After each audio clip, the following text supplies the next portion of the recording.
Hey guys, welcome to my YouTube channel. मैं CA Shami Saluja. So आज के इस वीडियो में हम डिस्कस कर रहे हैं theory of constant bottleneck activities. So guys, आज का ये जो वीडियो है बेसिकली यूएससीएमए की मैराथन सीरीज का ये पार्ट है।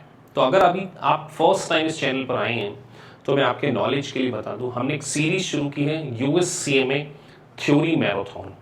इस थ्योरी मैराथन में आपको बहुत सारे वीडियोस मिलेंगे। हमारा मेन करिकुलम अलग चल रहा है, लेकिन क्योंकि हमें पता है 50 to 60% पोर्शन एग्जाम में थ्योरी का आता है, तो अगर आपने थ्योरी को अंडरस्टैंड कर लिया, उसके बेसिस पे मल्टीपल चॉइस क्वेश्चन को सॉल्व करने की टेक्निक सीख ली, तो आप यूएससीएमए को फर्स्ट अटेम्प्ट में पास कर सकते हैं। तो ऐसे बहुत सारे वीडियोस की प्लेलिस्ट हमारे एग्जिस्टिंग स्टूडेंट्स को दी जाएंगी, और कुछ वीडियोस जो हैं नॉलेज के पॉइंट ऑफ व्यू से हम इस चैनल पर भी शेयर करने वाले हैं। तो चलिए सीधे लेक्चर को स्टार्ट करते हैं। टीओसी वेरी वेरी इंपॉर्टेंट और वेरी क्रिटिकल समटाइम स्टूडेंट को पढ़ता है। तो इस लेक्चर के बाद मैं आपको उसके कुछ मल्टीपल चॉइस क्वेश्चन भी सॉल्व कराऊंगा और एक प्रैक्टिकल क्वेश्चन को भी हम इसके बेसिस पे करेंगे। चलिए लेट्स गेट स्टार्टेड।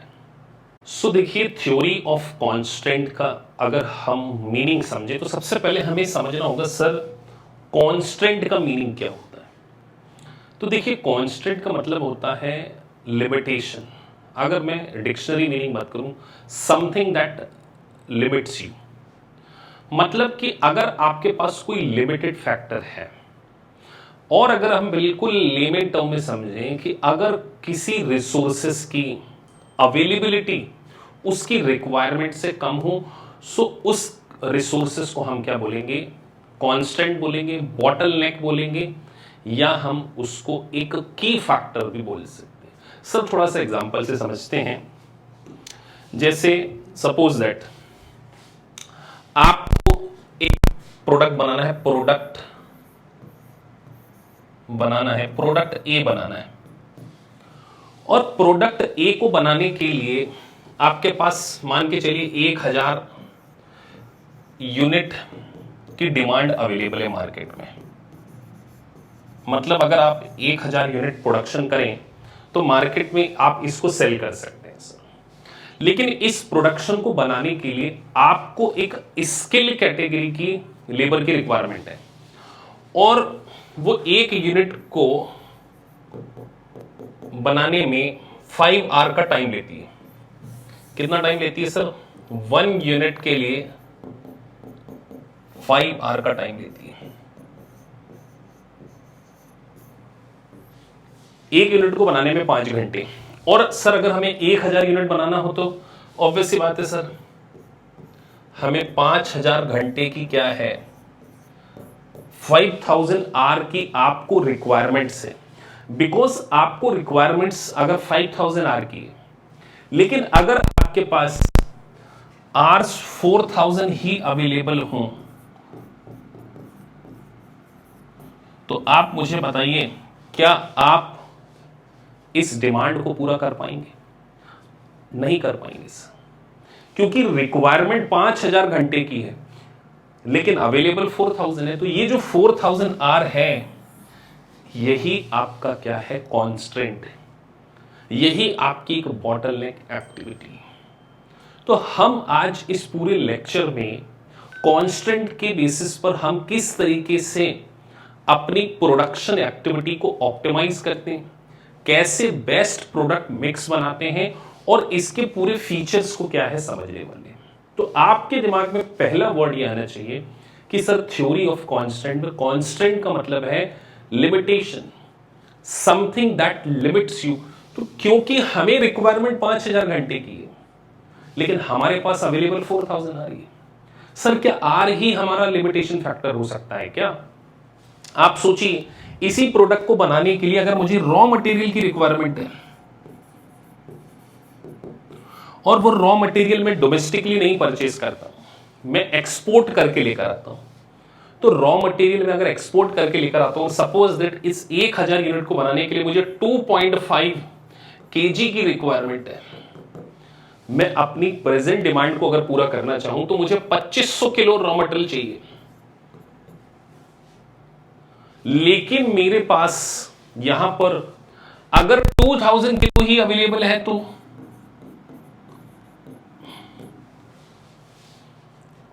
सर अगर मेरे पास 2000 ही अवेलेबल है तो क्या मैं यहां पर अपने प्रेजेंट डिमांड को सेटिस्फाई कर पाऊंगा? नहीं कर पाऊंगा। तो अगेन मेरे लिए रॉ मटेरियल भी क्या है? कांस्टेंट हो सकता है। अब मैं आपको एक एग्जांपल और देता हूं जिसमें सर मल्टीपल अगर कांस्टेंट हो तो हम क्या करें, मतलब अगर रॉ मटेरियल भी लिमिटेशन में हो और लेबर में भी लिमिटेशन में, तो किसको हम कांस्टेंट मानेंगे? चलिए इसको भी हम एग्जांपल के थ्रू क्या करते हैं, डिस्कस करते हैं। देखिए अब मैं आपको है ना एक्चुअली में टीओसी को आइडेंटिफाई करना सिखा रहा हूं कि सर हम किस तरीके से टीओसी को आइडेंटिफाई कर सकते हैं, और फिर उसके बाद मैं आपको इसके कुछ प्रैक्टिकल क्वेश्चन भी कराऊंगा, एमसीक्यू भी कराऊंगा। तो सबसे पहले आपको यहाँ पे टीएआर रेशो निकालना सीखेंगे। सर ये टीएआर रेशो क्या होता है? थ्रू आउटपुट अकाउंटिंग रेशो, और इसकी कहाँ ज़रूरत पड़ती है वो सारा हम समझेंगे। तो सबसे पहले अब हम यहाँ समझने वाले हैं कि sir how to identify constant. तो छोटा सा एक बिल्कुल प्रैक्टिकल एग्जांपल मैं यहाँ बनाने जा रहा हूँ, ध्यान से समझिए। मान के चलिए आप 1000 यूनिट आपके पास ऑर्डर आया, आपको 1000 यूनिट बनाना है, ये डिमांड है आपकी। और ये जो प्रोडक्ट है ना आपका 3 प्रोसेस से होके गुजरता है। 3 प्रोसेस, 3 प्रकार की मशीनरी से होके गुजरता है। हमने यहाँ मशीन ए लिख ली, ये मशीन ए है ना, मशीन के नाम है बी सी। ध्यान से समझिए, 1000 यूनिट सर बनाना है, मशीन ए, मशीन बी, मशीन सी। यहां पर एक यूनिट को बनाने के लिए 2 आवर्स की रिक्वायरमेंट है। बी को बनाने के लिए, बी मशीनरी में एक यूनिट के लिए 2.5 आवर्स, ये रिक्वायरमेंट है। और सर सी की एक यूनिट को बनाने के लिए 3 घंटे लगते हैं, ये हमने डेटा लिख लिया। तो अगर मैं टोटल रिक्वायरमेंट के बारे में बात करूं, सर एक यूनिट के लिए 2 तो 1000 है, तो यहां पे 2000 घंटे मल्टीप्लाई कर रहे हैं, बस सिंपल। यहां पर 2500 घंटे, यहां पे 3000 घंटे। ये हमारी क्या है सर? रिक्वायरमेंट हमने लिख ली। मान के चलिए आपके पास अवेलेबल, यहां मैं लिख ले रहा हूं अवेलेबल, नीचे लिख रहा हूं अवेलेबल, है ना। ये मान के चलिए आपके पास 4, ये 1000 घंटे अवेलेबल है।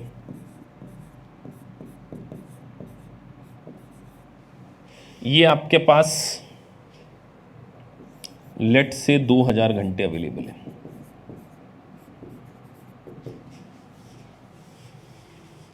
और ये आपके पास 1200 घंटे अवेलेबल है, ये अवेलेबल है।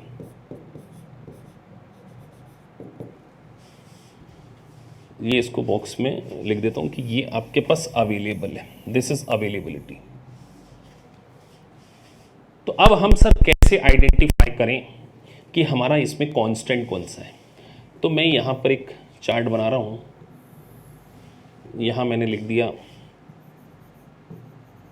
मशीनरी ए है,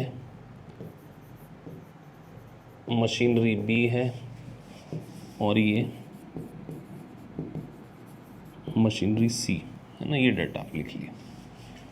आपको रिक्वायर्ड कितना, तो लिख दो आप रिक्वायर्ड।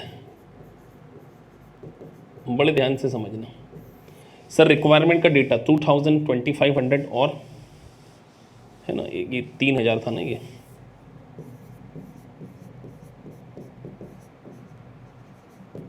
है ना। तो यहाँ आपने लिख दिया, इसकी आपको 2000 घंटे की ज़रूरत है, यहाँ आपको 2500 घंटे की ज़रूरत है, और यहाँ आपको 3000। अवेलेबल कितना, ये लिख दिया अवेलेबल, ये अवेलेबल। तो सर अवेलेबल ये 1000 है, ये आपके पास 2000 है, ये आपके पास 1200 है। बड़े ध्यान से समझना इस TAR रेशो को, TAR रेशो।